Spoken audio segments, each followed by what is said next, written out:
DG মালা খানের রোমাঞ্চকর আয়নাঘরে যা মিলল। Bangladesh reference institute for chemical measurements BRICM chief scientific officer ও মহাপরিচালক মালা খানের কার্যালয়ে গোপন কক্ষ নিয়ে গণমাধ্যমে ঝড় উঠেছে। আবার সেই কক্ষের নাম কেউ কেউ রোমান্টিক আয়নাঘর বলে মন্তব্য করেছে। তার এই গোপন কক্ষে ঢুকে অবিশ্বাস্য কিছু জিনিস দেখতে পাওয়া যায়। তার গোপন কক্ষে রয়েছে একটি বিশ্রাম করার বেড। প্রতিষ্ঠানটির ডিজি মালা খানের ডিগ্রি, তার কাজের অভিজ্ঞতা, বিভিন্ন গবেষণায় দুর্নীতি ও অফিস সিন্ডিকেট করে অর্থ হাতিয়ে নেয়ার অনিয়ম করতেন বলে অভিযোগ করেছেন প্রতিষ্ঠানটির কর্মকর্তা ও কর্মচারীরা। বৈজ্ঞানিক কর্মকর্তা মনিরুজ্জামান লিখিত বক্তব্যে অভিযোগ করে বলেন, মালা খান আমেরিকান ওয়ার্ল্ড ইউনিভার্সিটি থেকে ভুয়া ডিগ্রি নিয়েছিলেন।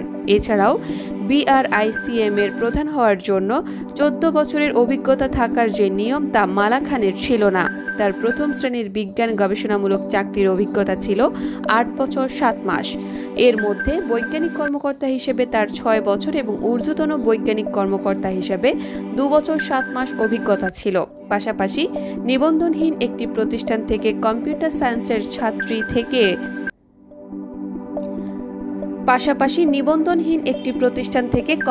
সায়েন্সের ছাত্রী হয়েও রসায়ন বিভাগে তার PhD নিয়ে শিক্ষা মন্ত্রণালয় প্রশ্ন তুলেছে, যার প্রেক্ষিতে মালা খান 2017 সালে 2টি এবং 2018 সালে একটি মামলা করেন।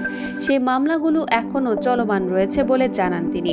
এসব অভিযোগ ছাড়াও মালা খানের স্বামী মোস্তফা আনোয়ার ও তার মেয়ের নামে বিপুল অর্থ গড়ে তোলার অভিযোগ করা হয় সংবাদ সম্মেলনে। পাশাপাশি মালা খান কয়েকটি প্রাইভেট ব্যাংকে 20 কোটি টাকা গচ্ছিত রেখেছেন বলেও দাবি করা হয়।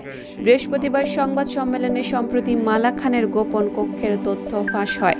এই কক্ষটি আগে থেকেই ছিল, কিন্তু কর্মকর্তা কর্মচারীরা ভয়ে কোনো কিছু বলতেন না। সরকার পতন হয়েছে, ফলে এখন তারা মুখ খুলতে শুরু করেছে।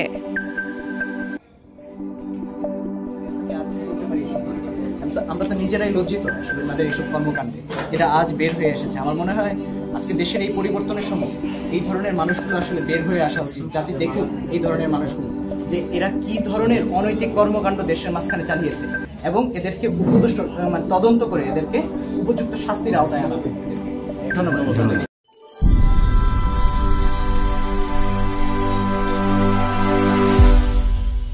বাংলাদেশ বুলেটিন।